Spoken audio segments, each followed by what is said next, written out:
Thank you. You too. First solo CD in 10 years, and we've been playing Secret Love here on KBCO. I just discovered that this is a song that you've been exploring, if you will. It was a demo going back 30 years. I wrote that song, and I recorded it on a cassette, and I put it in a little box, and when I got back home, wherever home was, I put it in the vault, and I never took it back out again. And my assistant, Karen, found it on YouTube, which was, I didn't know whether to be thrilled about that or not. But in the long run, it's great because they had a good copy of it. I mean, a good sounding copy of it for me to play for Dave. And it is kind of an odd song in that it's probably the only song that I can remember writing that I don't exactly remember what it's about. And I think whatever it was about must have been seriously such a secret that I wrote that song and I recorded it on a cassette and I put it in a little box, and when I got back home, wherever home was, I put it in the vault and I never took it back out again. And I never told anybody about it either, which is also odd because I have a lot of friends that were around in 1975, 76. So, and nobody seems to have any recollection of what that song was about. So I have some ideas, but Sure. I'm just not sure. So I think until, one of these days it's going to hit me. And I'm going to go, oh, okay, that's what it's about. But it hasn't hit me yet, and I've been thinking hard since, September.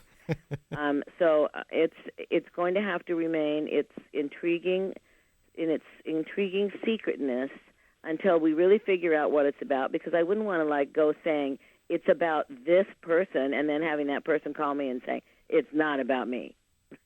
I was married and I had 3 children. It was not about me. How dare you, So Yeah. Sometimes a songwriter has to be very careful. And in those days, in 1975, 1976, 77, in those days we were young and beautiful and rich and fast, and love was everywhere, and we were moving fast. So it's like, who knows, So I just thought, well, we'll just leave it in its secretness. So what's a cassette? I know. What is a cassette?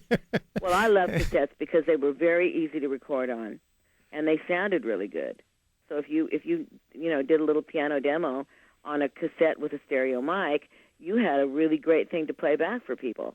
So I personally, sometimes when I'm sequencing my records and stuff, I take them from a CD and I actually record them CD to cassette on an old boom box, and then that's how I sequence. And then I play it back on cassette because it sounds better. Yeah, I think a lot of people prefer that analog sound. It does. I mean, and you know what? I'm not a technical person, so I don't know why it sounds better. I just know that it does. It sounds warmer and more friendly and wraps around you more, And personally, I just think that, it sounds better. And all the stuff that's made now, anybody who doesn't believe me, go out and buy a boombox and CD it to cassette and listen to it, and you'll say, oh, she's right. That's the Stevie Nicks challenge to our listeners. Yes, truly.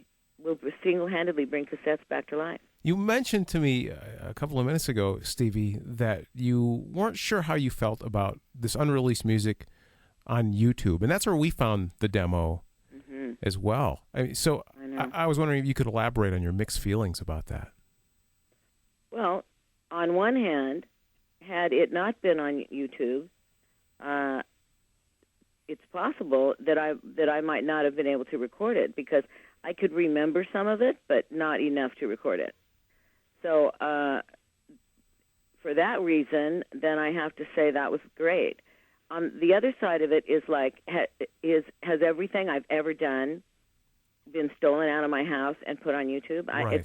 It's a very iffy question, I mean, obviously, it's the way I feel about the Internet in general, is that, yes, of course, it's the library at your fingertips. It's the information highway. And it certainly allows you to have access for an awful lot of amazing stuff. On the other hand, it's single-handedly killing the music business. And it's kind of eerie that the contents of your brain that were stored away that you had forgotten about for decades were there, and you have to ask the question, well, where did that come from? Exactly. And who put that on? Right. Yeah. Any ideas? No. A lot of my cassettes got stolen a long, long time ago.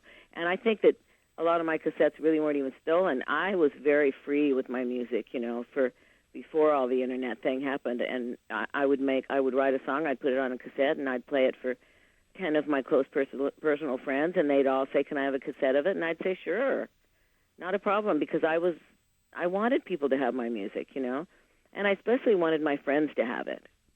So it's like all those gazillions of cassettes that went out, they had to go somewhere, and they last forever. So, the fact is that a lot of our stuff was bootlegged. Fleetwood Mac stuff too. A lot of it was bootlegged early into our career. And, there's nothing you can do about it now. And my only thing now is that it's like people are asking me now, are you going to do any of your new songs on your tour with Rod? And I will do Secret Love because it's already out. But I wouldn't even consider doing any of the rest of my songs because they would be filmed badly, recorded badly, and put on YouTube tomorrow morning. So nobody's going to hear any of the songs that's on this record until May 3rd. And that's, and that people, well, gosh, you could do a few, and I'm like, no, I can't, because I can't trust that anybody wouldn't take them right off the stage, and that's not the way I want these songs to be heard for the first time. I want them to hear the studio versions of all of this, and then what they do with it is up to them. This is such a compelling topic. Dave Stewart, great producer, worked with you on this CD. What did he bring out of you that no one else can bring out of you, Stevie? Well, I'll have to start out by saying this last year of my life, we started the first week of February. We basically finished the first week of December. This is the best time I've ever had in my life. This has been the best year of my life. And I have never had such a great time and had so much fun being in a total creative atmosphere where there was never an argument, never a disagreement, never. And we worked pretty much, he came to the house 3 days a week, and then Lori and Sharon and I would work Tuesday, Thursday, and Saturday and Sunday, and then when he would come back Monday, we'd have like all our vocals written out for anything that we had actually written. We would have harmonies worked out, and we'd have more words written, and so that it was just like a train that was just moving. And so we were always really proud, Sunday night when we went to bed to be able to show Dave what we had done in his absence during the week. And so it was, and then it started working itself up where he was coming 4 days a week, and then sometimes 5 days a week. So it was a blast to make, and he made it possible for me to. I learned to write songs with somebody. I wrote 7 songs with Dave Stewart. I've never, ever written a song with anybody. That's alarming because you think about the Fleetwood Mac legacy. Never. Those were never collaborations, though. No. When I wrote songs for Lindsay, I wrote my song, put it on a cassette, put it by the coffee pot, and said, here's the song, play with it, but don't change it. And that was the extent of our writing. And I write with Mike Campbell, but Mike sends me tracks, and so they come via a messenger, and then he's not sitting there in the room. So then I can go through all the tracks, and I can pick out the ones I like, and I don't have to actually, look at him and say, well, I don't like this track, but I love this track. So that's been a great working relationship that Mike and I have had since 1979. So, so this is the first time Dave and I sat in my living room with the fire burning, and the windows and the trees, and in a beautiful, beautiful, big, old-fashioned living room, and made this record and wrote 7 songs during the first. We had written our 7 songs in the first 2 months.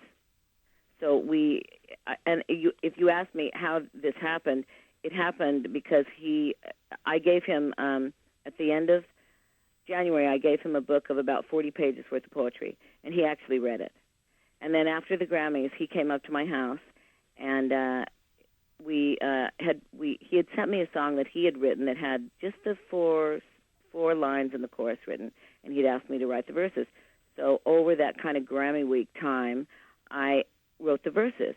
So I sent them to him. We emailed them to him, and then he liked the verses, and then he came up to my house the first week after the Grammys in February, and we sat down, and he said, well, I like this poem, so let's work on this poem. And I really had no idea where we were even going at this point, and I'm like, okay. So we're all set up to record. We have a microphone hanging down over the coffee table between the fireplace and the couch, and he's sitting by the fireplace. And so I'm looking at him and this beautiful fireplace, and he starts playing, and he goes like, okay, he kind of hand signals me, let's go. And I just started kind of reciting my sing-songy lyric poem, and in about an hour we had written a really great song, which is on this record, and it's called You May Be the One. And that was the first song that we wrote. And at the end of that song, I said to myself, okay, I now understand why Lennon and McCartney wrote together, or any of the other famous songwriting teams going, back to Rodgers and Hammerstein, or the Simon and Garfunkel, or any of the great songwriting teams.